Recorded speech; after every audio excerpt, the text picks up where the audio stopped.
Corona से लड़ने के लिए कुछ जवान जोशीले आईआरएस ऑफिसर्स ने सरकार को सुझाव दिया कि बढ़ा दो टैक्स, 3 गुना लगान। साथ ही साथ अगर टैक्स बढ़ा ही रहे हो तो वेल्थ टैक्स भी वापस ले आओ। माने इमरजेंसी का पूरा फील आना चाहिए। सरकार ने अभी तक हमें टैक्स का झटका तो नहीं दिया है, लेकिन गवर्नमेंट एम्प्लॉइज को झटका लगा तब जब उनकी डियरनेस अलाउंस हाइक फ्रीज कर दी गई। स्टेट्स को देने के लिए पैसे नहीं है, देश भर में चंदा मांगा जा रहा है, बोला जा रहा है थोड़ा तो केयर करो, अपनी जेबें खोलो। जहां दूसरे बड़े इकोनॉमीज में mega bail out packages announce किए जा रहे हैं अपनी इकोनॉमीज को बचाने के लिए, वहां हम अभी तक ठन गोपाली कर रहे हैं। लेकिन इस कोरोना महामारी के बीच में 20,000 करोड़ रुपए से भी ज्यादा महंगा आलीशान सेंट्रल विस्ता प्रोजेक्ट जोरों शोरों से आगे बढ़े चला जा रहा है, जैसे कि बुलेट ट्रेन हो। आम आदमी भूखा मरे या फिर उसकी नौकरी जाए, मुंगेरी लाल के सपने पूरे होने जरूरी हैं। नेता टाइप आधा काम मत करो, सब्सक्राइब के साथ साथ बेल आइकॉन भी दबाओ। सेंट्रल विस्ता यानी Rajpath, India gate, north block, south block, Rashtrapati Bhavan और ये गोल सा बिल्डिंग जहां बड़े बड़े लोग चिल्लाते हैं, आपस में गाली गलौज करते हैं, ये पूरा एरिया कहलाया जाता है सेंट्रल विस्ता। दिल्ली का सेंटर और इंडिया का पावर सेंटर। यहां रिपब्लिक डे पर परेड होती है और यहां लिए गए डिसीजन से लोगों की परेड लगती है। 3 किलोमीटर लंबे इस एरिया में इंडिया के सबसे पावरफुल लोग अपना कामकाज करते हैं। इसे इंडिया का वॉशिंगटन मॉल या पेरिस के शोज़ेलीज़े से भी कंपेयर किया जाता है। पर पिछले साल 2 सितंबर को दिए गए एक नोटिफिकेशन में इस एरिया की रीडेवलपमेंट की बात उठी। लोगों को लगा सरकारी इमारतें हैं, छत पर सीलन पड़ गई होगी, रिपेयर वगैरह करवाना होगा। लेकिन नेता लोग तो सरकारी खजाना ऐसे खर्च कर रहे हैं जैसे पार्लियामेंट ना हो, फ्लिपकार्ट हो गया हो। इन्हें पार्लियामेंट पूरा नया चाहिए, न्यू पार्लियामेंट, ब्रांड न्यू, वो भी कस्टमाइज्ड।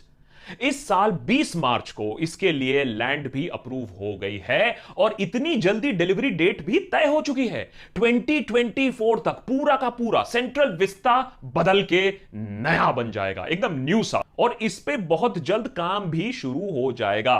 शर्मा जी के बेटे के मार्कशीट के स्पीड से काम आगे बढ़ रहा है इस प्रोजेक्ट पर। तो हमारा इरादा ये है कि ये अवार्ड ऑफ टेंडर्स ये सारे with much before the second half of next year 2020 से पहले कर दिए जाएं, बिकॉज हम ये सारा प्रोजेक्ट 2 साल के अंदर कंप्लीट करना चाहते हैं। सेंट्रल विस्ता रिकंस्ट्रक्शन के तहत पूरे एरिया में hospital, schools, colleges, research institutions बनाए जाएंगे। कहा मेरी कसम? अच्छा, मजाक कर रहा हूं। सेम सरकारी बिल्डिंग्स टूटेंगी और दोबारा बनेंगी। मर जाएगा तू। इस प्रोजेक्ट के तहत पूरे सेंट्रल विस्ता का रीडेवलपमेंट होगा। मतलब राजपथ से लेकर राष्ट्रपति भवन तक 3 किलोमीटर लंबा एरिया जो होगा उसका नक्शा ही पूरा बदल जाएगा। माने न्यू इंडिया है, न्यू डेमोक्रेसी है, न्यू सेंट्रल विस्ता भी बनता है, सब कुछ नया चाहिए। काफी सारी मिनिस्ट्रीज की बिल्डिंग ढा दी जाएंगी। एग्जिस्टिंग पार्लियामेंट के बगल में 9.5 एकड़ का एक नया त्रिकोणीय पार्लियामेंट बनाया जाएगा। पूरे पार्लियामेंट को म्यूजियम बनाने की भी बात रखी गई है। ये बात सही है। इंडिया में अब डेमोक्रेसी को म्यूजियम में रखना ही बेटर होगा।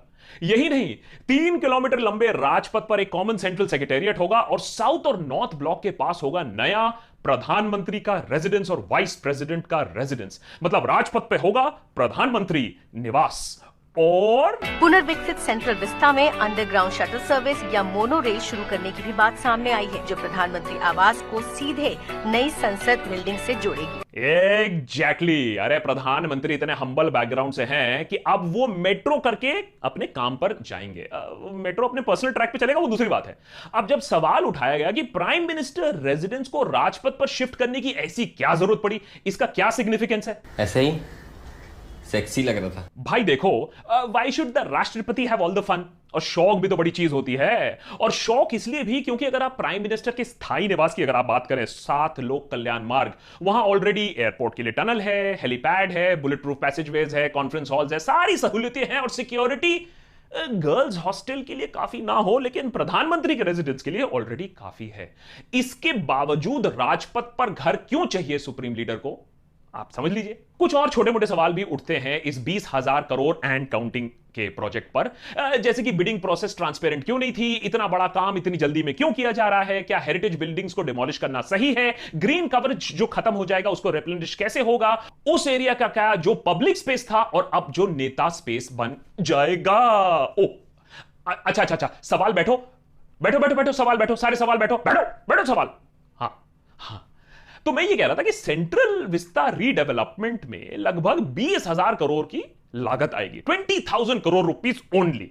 इस लागत से और क्या हो सकता था? अब इस सवाल का जवाब आपको 9 PM न्यूज पे तो नहीं मिलेगा, तो हमने कहा कि हम ही आपको बता देते हैं। इस पैसे से हम लगभग 7 लाख ICU वेंटिलेटर्स और 13.3 लाख पोर्टेबल वेंटिलेटर्स खरीद सकते हैं। वही वेंटिलेटर्स जो हमें कोरोना की मार से और सीरियस बीमारी से बचा सकती हैं। हेल्थ केयर की अगर हम बात करें तो दिल्ली में एक अस्पताल करीबन 150 करोड़ रुपए में बनता है, तो मतलब अगले 4 सालों में हम 130 state of the art hospitals बना सकते हैं इस सेंट्रल विस्ता के पैसे से। मतलब कानपुर में जितनी पान की गुमतियां नहीं होती उतने अस्पताल होते अगर हम ये पैसे का सही इस्तेमाल करते। और सिर्फ सेंट्रल विस्ता नहीं, माइंड यू, आपके टैक्स मनी, मेरे टैक्स मनी से कई और ऐसी वैनिटी प्रोजेक्ट्स चल रही हैं, जैसे कि 3,500 करोड़ का शिवाजी स्टैचू, 2,500 करोड़ का प्रपोज्ड राम स्टैचू और मुंबई अहमदाबाद बुलेट ट्रेन और ऐसे ना जाने कितने और वैनिटी प्रोजेक्ट्स के हजारों करोड़ रुपए अगर हम हेल्थ केयर और एजुकेशन में डाइवर्ट कर दें तो थोड़ा सा कोरोना वायरस को से लड़ने में हमें आसानी हो सकती है। लेकिन फिलहाल देश थाली, ताली और व्हाट्सएप पर गाली पर ही चल रही है। और अगर आप देश की सिचुएशन को कोई एक कॉमन इंडियन हाउस होल्ड की तरह समझें तो घर में पैसे नहीं है, कोई बीमार हो चुका है ऑलरेडी, तो आप उधार लेके नया घर खरीदोगे या आप अपने एक्सपेंसेस कम करोगे, पैसे बचाओगे, इंश्योरेंस कराओगे, इलाज कराओगे? खैर ये सब लॉजिक की बातें हैं। आगे बढ़ते हैं। इस पूरे रिकंस्ट्रक्शन का जो कॉन्ट्रैक्ट है वो HCP डिजाइन नामक एक फर्म को दिया गया है। ये वही मशहूर फर्म है जिसने गुजरात में Sabarmati river front, Gujarat secretariat और काशी विश्वनाथ कॉरिडोर बनाया था। और प्री बिड मीटिंग के दौरान जब सारी आर्किटेक्चरल कंपनीज ने CPWD से यह गुजारिश की कि भाई देखिए आप एक ओपन डिजाइन कंपटीशन रखिए, उसके बेसिस पे आप फर्म को चूज करिए, तो ये एक कंपनी थी जिसने ओपन डिजाइन कंपटीशन लेटर पर साइन नहीं किया और इसी को कॉन्ट्रैक्ट मिला। नहीं समझे? ज्यादा जार्गन हो गया। अरे हिंदी में बोले तो अब आप पूछेंगे कि यार क्या दिक्कत है तुम्हें, देशभक्त का सवाल क्यों पूछते हो? जब 3,000 करोड़ का एक स्टैचू बनता है हमारे देश में तो यहां तो पूरा सेंट्रल विस्ता बदल रहा है, म्यूजियम बनेगा डेमोक्रेसी का, तो खर्चा तो आएगा। देखिए प्रोजेक्ट में कोई प्रॉब्लम नहीं है इन थियोरी। बीजेपी सरकार हमेशा से ही रिकंस्ट्रक्शन की शौकीन रही है, फिर चाहे वो बीजेपी हेडक्वार्टर्स, संघ हेडक्वार्टर्स, कश्मीर का स्टेटहुड का रिकंस्ट्रक्शन या चाहे कांग्रेस हेडक्वार्टर्स का रिकंस्ट्रक्शन है, और शायद इसकी रिकंस्ट्रक्शन की भी बारी आएगी। प्रॉब्लम यह है कि टाइमिंग का। जब देश कोरोना वायरस जैसी बीमारी से जूझ रहा है, सरकार के पास जनता का पेट पालने का पैसा नहीं है। इनफैक्ट जहां यूएस जैसी कंट्रीज का Covid bail out package 10.71% of GDP तक जा चुका है, हम वहां 1% ऑफ जीडीपी का भी बेल आउट पैकेज नहीं बना पा रहे हैं। अरे पैसे तो तब देंगे ना जब होंगे। पीएम केयर्स के डोनेशन से तो काम चल रहा है, सरकारी इंप्लॉयज की सैलरी कट रही है, उनके अलाउंसेस रोके जा रहे हैं, एक एक करके ऐसे पैसे जोड़े जा रहे हैं। पता नहीं वो स्विस 15 लाख रुपए लगा देते इस पे। और तो और सेंटर पहले से ही स्टेट्स के 30,000 करोड़ रुपए के उधार में चल रही है, और कई रिपोर्ट्स तो ऐसी कह रही है कि सेंटर के पास बिल्कुल पैसे नहीं है। माने मुंगेरी लाल का मिनिमम बैंक बैलेंस रिक्वायरमेंट भी मीट नहीं हो रहा है भाई साहब। इनफैक्ट जहां बाकी कंट्रीज कोविड रिलीफ पैकेज के लिए अपनी झोली खोल रही हैं, लोगों के बैंक अकाउंट्स में पैसा डाल रही है, मिडिल क्लास के बैंक अकाउंट में पैसा डाल रही है, वहां सरकार पैसे नहीं दे पा रही है जनता को, क्योंकि पैसे है ही नहीं। और वहीं हम 20,000 करोड़ रुपए खर्च कर रहे हैं एक नई बिल्डिंग के लिए। लोगों का कंगाली में आटा गीला होता है, हमारी सरकार तो पूरा सत्तू बनाने की सोच में है। वैसे आपको यह भी बताते चले कि सितंबर 2019 में अनाउंस हुआ यह प्रोजेक्ट, इसका कॉस्ट अप्रैल 2020 आते आते ऑलरेडी 18% इंक्रीज हो चुका है। माने 2022 2024 आते आते कितना कॉस्ट एस्केलेशन होगा, कितने और घपले होंगे इसके बीच में, ये तो समय बताएगा। कोई बताए इनको कि एक हाथ में कटोरा और दूसरे हाथ में आईफोन से अच्छा टिकटॉक बन सकता है, सुपर पावर नहीं। What a joke. और इस वंडरलैंड का करोगे क्या जब किसी को दिखेगा ही नहीं? क्योंकि दिल्ली में डेमोक्रेसी से बड़ा प्रॉब्लम है पोल्यूशन, जो हर दिन लगभग 80 लोगों की जान लेता है। सर्दी आने तो समझ में नहीं आएगा कि मास्क कोरोना के लिए पहन रहे हो या पोल्यूशन से लड़ने के लिए पहन रहे हो। दिल्ली के पोल्यूशन में कमोड से वॉश बेसिन तक तो दिखता नहीं है, इंडिया गेट से पार्लियामेंट का खाक दिखेगा। जिस वक्त हमें हॉस्पिटल्स पर ध्यान देना चाहिए, पोल्यूशन से लड़ने में ध्यान देना चाहिए, उस समय हम ये मैसिव रेनोवेशन प्रोजेक्ट कर रहे हैं।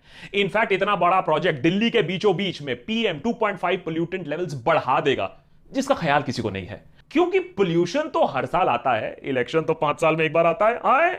और ऐसा नहीं है कि सरकार बाकी वैनिटी प्रोजेक्ट्स की तरह जस्टिफिकेशन यहां नहीं दे रही है। प्रधानमंत्री का यह कहना है कि इससे हमारा 75th इंडिपेंडेंस का सेलिब्रेशन होगा। Like what? स्कूल के बच्चे का बर्थडे मना रहे हो क्या उसको एंड्रॉइड फोन देके? अब एक डेमोक्रेसी का मेकओवर हो रहा है यहां। क्या हालत है, मतलब मुंह से मूंगफली टूट नहीं रही है, से अखरोट टूटे क्या?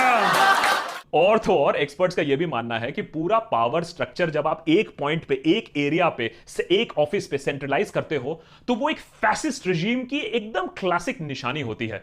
तो भाई चलिए ये भी करते हैं, और साथ साथ में कुछ हेरिटेज बिल्डिंग्स गिर रही हैं तो कौन सी बड़ी बात है। A grandiosity and sort of uniformity of building as these blocks going down where is actually a fascist idea. ये तो तब भी ठीक है। अब इन भाई साहब को सुनो। जो विजिटर्स आते हैं उनको कार पार्किंग की दिक्कत होती है, रिसेप्शन वगैरह का प्रॉपर फैसिलिटी नहीं है। एग्जैक्टली यही तो बात है, यही तो समझदार लोग करते हैं। पार्किंग की दिक्कत हो रही है तो पार्किंग एरियाज कौन सुलझाता है? हाँ? क्यों ना 20,000 करोड़ लगा के पूरा का पूरा सेंट्रल विस्ता ही बदल दे। यही तो लॉजिकल बात हुई ना न्यू इंडिया में। भाई देशभक्त भी चाहता है कि हम देश की 75th हैप्पी बर्थडे मनाएं, धूमधाम से मनाएं। और हम ये भी नहीं कह रहे हैं कि सेंट्रल विस्ता प्रोजेक्ट मत करो। अरे भैया जितना रेनोवेशन करना है कर लो। एक बार वो $5 ट्रिलियन इकोनॉमी बन जाओ, कोरोना संभाल लो, इकोनॉमी को ICU से निकाल लो, हेल्थ केयर पर 2-4 पैसे खर्च कर दो, और जब ये सब हो जाए तो सेंट्रल विस्ता रेनोवेट करो या टाटा विस्ता, हमें क्या फर्क पड़ता है? हम कौन सा रोक रहे हैं? और किसी को रोकने भी नहीं देंगे। लेकिन तब तक जब देश जूझ रहा है कोरोना जैसे महामारी से, जब पैसे नहीं हैं आपके पास, तब तक ये भद्दा मजाक प्लीज रोक दो।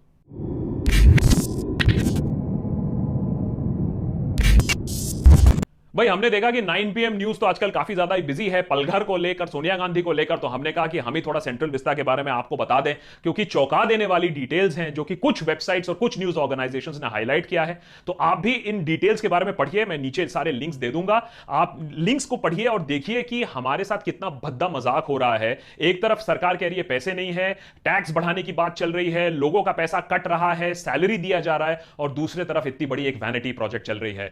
कॉमन सेंस डिमांड करती है कि जब तक ये कोरोना वायरस का इशू खत्म होता है, जब तक सरकार का बैंक बैलेंस इंप्रूव होता है, ऐसे प्रोजेक्ट्स पर होल्ड लगाया जाए, नहीं तो हमारे और आपके ऊपर बहुत बड़ा ये मजाक हो रहा है। कैसा लगा ये एपिसोड जरूर बताइएगा हमें, कमेंट सेक्शन जरूर खुला हुआ है। कोशिश करता हूं जितने कमेंट्स पढ़ सकूं, जितने रिस्पॉन्ड कर सकूं, स्पेशली द फर्स्ट वंस, मैं जरूर कोशिश करता हूं।